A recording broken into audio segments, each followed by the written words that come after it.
Hello, folks, and welcome to the Vertigo Tea Party, and let's try Elliot Quest. It's by Enzima's Games. I apologize if I mispronounced that because I probably did. They do have a Kickstarter running with a very modest $4,000 goal. It ends on December 6th, 2013. $5 or more gets you a digital copy of the game. It's also available on Steam Greenlight. I'll be putting links to both the Greenlight campaign and the Kickstarter campaign in the information bar below this video. It's going to be available on Windows, Mac, and Linux, with a Ouya coming out later on. There's also a demo that you can play on the Kickstarter page. You can actually play it through your browser. I am playing the demo that they sent me. I don't know if this is a different one than the one on the page, but here you are. Just go ahead and hop in. Now, this is, and of course, again, this is like an alpha or a beta build, so keep in mind that, oh my god, it's really loud. Okay, so I'm going to put my headphones off because it's really loud in my headset. So, one thing I noticed immediately is the music. The music is really good, but parts like right here, very, very familiar. Like, it sounds like Zelda Link to the Past, I want to say. But it's, I mean, I thought at first it actually was a tune straight from Zelda at first. That can be good, that can be bad. I mean, I like the Zelda music, I like the old Final Fantasy music, but this is a little close. Like, I mean, it feels like parts of it were lifted, or borrowed, I guess I should say, from other games, again, like Zelda, especially that beginning riff, where it goes, da, da, da, da, da, da, da, da, da, da, da. That sounds like, I want to say oh man, I want to say it sounded like the forest area from Zelda Link to the Past, but I could be wrong. Anyway, but that out of the way, the music does sound good. I do like the music. So this is an adventure game. The developer described it as basically a spiritual successor, or a game that is heavily influenced by Zelda II, a game that, let's be honest, most of you listening to this probably have not played. You might have seen the Angry Video Game Nerd rag on it, and you know, granted, it's been 15 years or so since I've played it, but I don't remember hating it. In fact, I remember liking it. Now, it was incredibly difficult, without question. Probably one of the hardest Zelda games that I've played, if not in existence. Wow, I'm almost dead already. You can see my life at the top left, and at the top right, you can see I have arrows and a blank spot, which I don't know what that does. At the bottom left, you can see I've got a chain going. Chain affects how many items you get, or like how often you get items. Oh, hey. I'll take your, oh wait, do I even have, I don't have enough. Can I steal it? Oh, and I can't kill the merchant, unfortunately. Nor does he shoot fireballs at me when I hit him, like the old man in the original Zelda. But yeah, there was several references to Zelda 2. He wanted to make a game like Zelda 2. And I can see the influences in some ways. In other ways, not so much. Honestly, if you took the music out and you asked me if, you know, what game this reminded me of, and I ran right into a skeleton. Zelda would honestly probably not be the first thing that I said. Not even Zelda 2. Because it does have the overworld map. Oh, come on. It does have the overworld map. But I think the thing that's throwing me off is, one, that your character is so small. Two, that it's more more Metroidvania. With Zelda 2, you had the overworld map where you could run into random encounters. And then you had, once you ran into enemies, you would get a screen like this where it was side-scrolling. But it wasn't exploratory. Like, see here, I can go up here, and I can go up, or I can go down. Most of the time, it wasn't like that. Now, the dungeons, of course, did have a lot more room for explorations, but the overworld areas, if you hit a monster in a forest, it was just a straight line of forest area, and you fought enemies until you got out. If it was a swamp, same thing, except you were in a swamp. So, in that case, it's actually better because there's just more exploration in general. And I actually have gotten to a dungeon. At least I think it was a dungeon. It was indoors and very dungeony.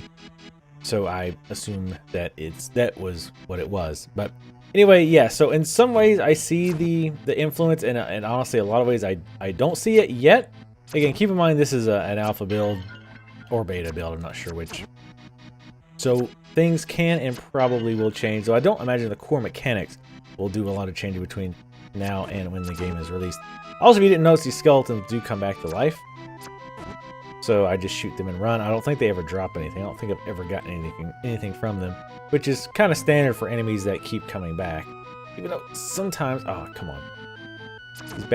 These bats are slow enough to be annoying and not be enough dangerous. Like I could probably avoid them forever.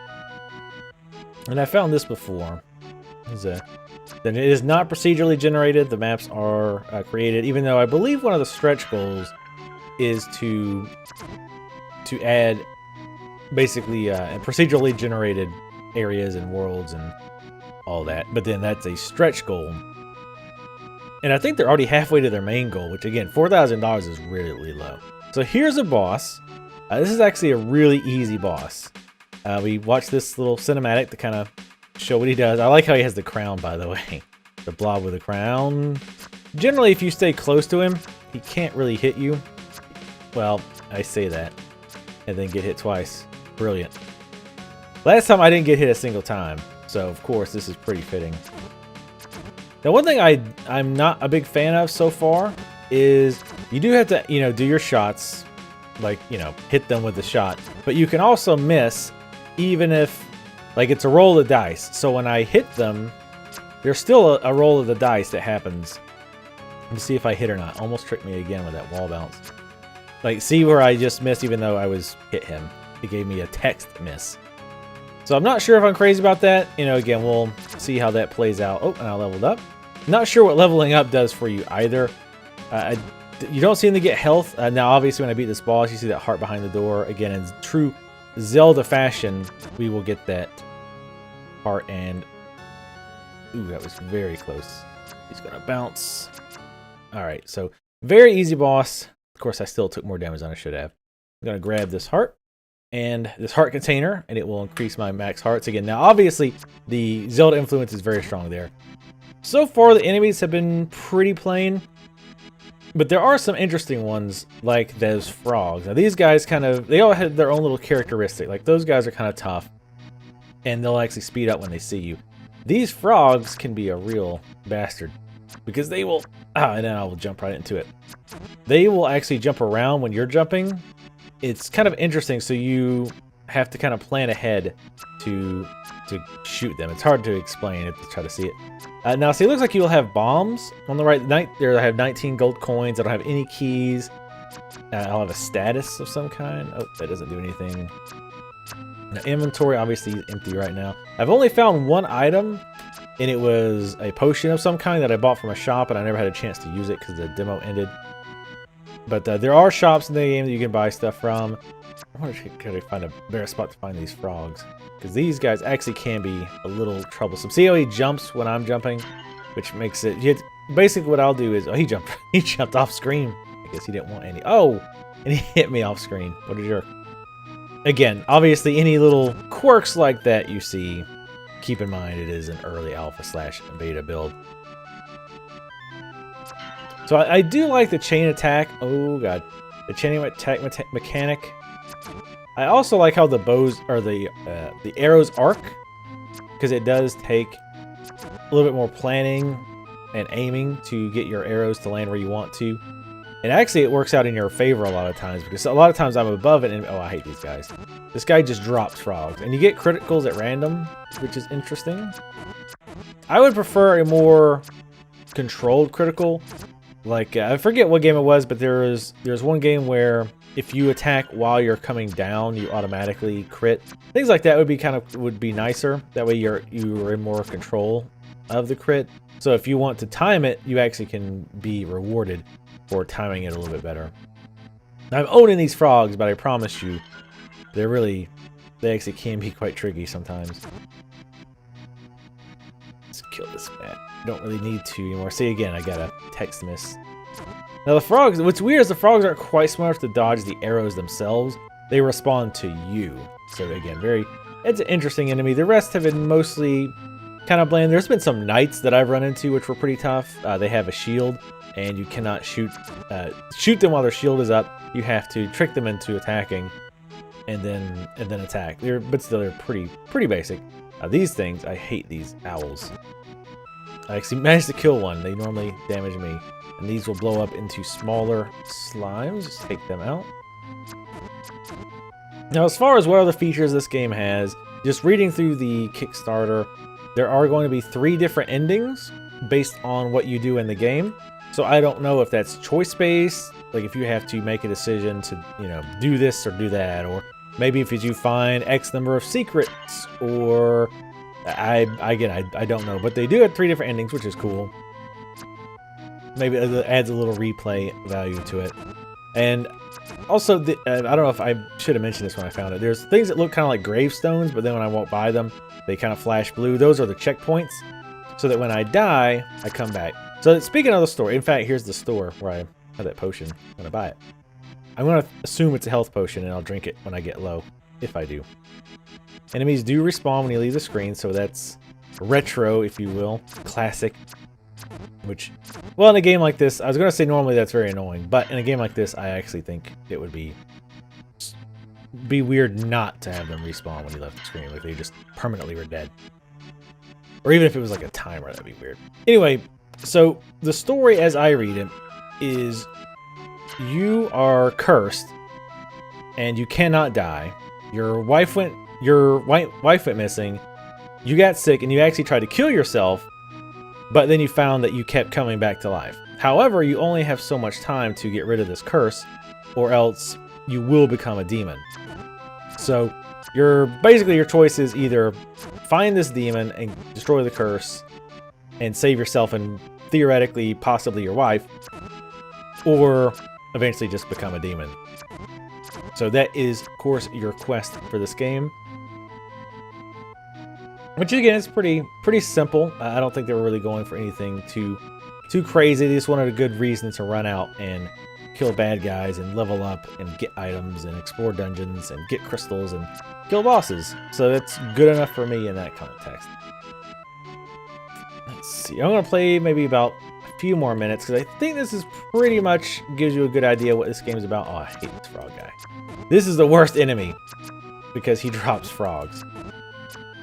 Oh, and he can drop multiple. Oh, and I keep missing like crazy. Oh, jeez. This is sucky. Man, that guy will not die. That makes it worse, too. He's got a lot of hit points. So, yeah, that dropped me from 4 health to 2. I'm not waiting for those bats to get down here. That would be no es bueno. Right now, there is not controller support. At least my controller is not working. I don't know if that's planned. However, I would hope that they do put controller support in, because right now there's only a very few keys. Oh, let's hit this checkpoint. Now, of course, you can see when my current checkpoint is lit, it glows blue. But there's basically cursor keys left and right.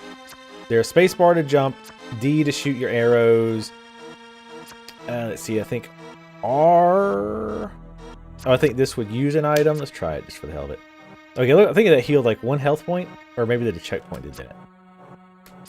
No? Is it R? Actually, I forget. The README file told me how to use stuff, but I figured it is. Anyway, this type of game tends to lend itself to controllers, in my opinion. But because it doesn't require precise aiming and jumping and what have you, it's definitely not necessary. I've had absolutely no problem playing this with the keyboard and, well, just the keyboard. The mouse doesn't really enter into it. So this guy either jumps or he spits rocks out at you, which is interesting. I haven't seen any other bosses. I've only seen the one boss. I don't know if there's another one in the demo. And I don't know if it's a timed demo or not, because last time it was basically like, the demo's over. Thank you for playing. And I was kind of like right in the middle of doing something, so I don't know if it was timed or because I had just beat a knight. But nope, I keep trying to hook that shot to knock the chest open and get some gold. Sometimes some health. Unfortunately, that time, no health. So yeah, I'd be interested to see what other kind of weapons and whatnot to get put in. But to be totally honest with you, I don't really see a lot going for this game. I don't really see why I would develop a lot of, spend a lot of time on it. It's just very, very simplistic. Did I find the map? I don't remember if I did or not. I did not. You do map out areas you're in, but you can also find maps. Oh, that's Speak of the Devil. So again, like Zelda, he even holds the map up over his head, which again was an obvious nod to Zelda. And I don't have any problem with that. Like I have no problem with you know, wearing your influences on your sleeve. Don't get me wrong. Ah, crap. But yeah, I guess I don't see a lot of draw to this. Like I guess at this point in gaming history, I want a little bit more depth to a game. And again, this is alpha, but even reading through the feature list, it doesn't seem like there's going to be a lot to it. You know, pick up, like maybe I'll pick up a sword at some point, and I've got the bow, and I level up, but again, I don't really know what that does. So you trick this guy. This is one of those knights I was talking about. You get into attack. Just wait. I actually think we can, oops. We take the spear to the face after we talk about how easy it is. I take the safe route. Oh man, I hate those misses. Yeah, the misses are pretty frustrating, I gotta say. Like maybe there's a way to fix that later on, or you know, improve your hit rate. But yeah, I just don't. It's lacking any complexity, and it doesn't have to be, you know, Dark Souls or anything like that. But I want a little bit more. I would like some talent trees. Maybe I go magic instead of archery. Maybe I focus on melee instead of ranged. Maybe I focus on more hit points or more mana points, or increase my critical instead. You know, just a little bit more depth. And again, maybe there is that in this game, and that's just not available in the demo. But again, just from reading the feature list, I didn't see anything in it that made me go, oh, okay, I can totally see where this is going. I mean, don't get me wrong. Again, there is going to be different items. From reading the description, my understanding is there will be different items that you can get. And I think even I do think there's spells. I believe he mentioned spells. Check their Kickstarter to be sure, but I believe he mentioned spells. So again, obviously this is early demo, so it's not going to have a lot to it. But, and I know I keep repeating myself, but I'm trying to just say that given what I'm given in this game, and given the information that is on the Kickstarter page, I'm not wowed. I'm not like, oh wow, I really am looking forward to this game. Which is, oh god, no. This could be bad. This could be very bad. In fact, that's a great place to end it. So, I would suggest checking their Kickstarter page out yourself. Look at the features, try the demo. You can play it through a web browser, and make a decision yourself. Again, $10 is the minimum. Oh, I'm sorry, actually $5 is the minimum to get a digital copy. So if you just love adventure games, if you love old school dungeon crawling and just killing enemies and getting, killing bosses and things like that, check it out. I mean, this might be right up your alley. For me, it doesn't have enough draw. Even at a low price, I feel like my gaming time, if you will, would be better spent elsewhere. But again, you make that decision for yourself. Try the demo, check their page, check their features, and decide if Elliot Quest is a game that you want to back. Again, $5 to get a digital copy of the game. You're not risking a whole lot. So anyway, thank you guys for watching. As always, please comment. Let me know what you thought of this video, and let me know what you thought of this game if you try it out for yourself. Please like my videos if you like them. It does help me out a lot. And make sure to subscribe if you'd like to see more of these Let's Tries for other games. Thank you guys again for watching, and I will see you next time.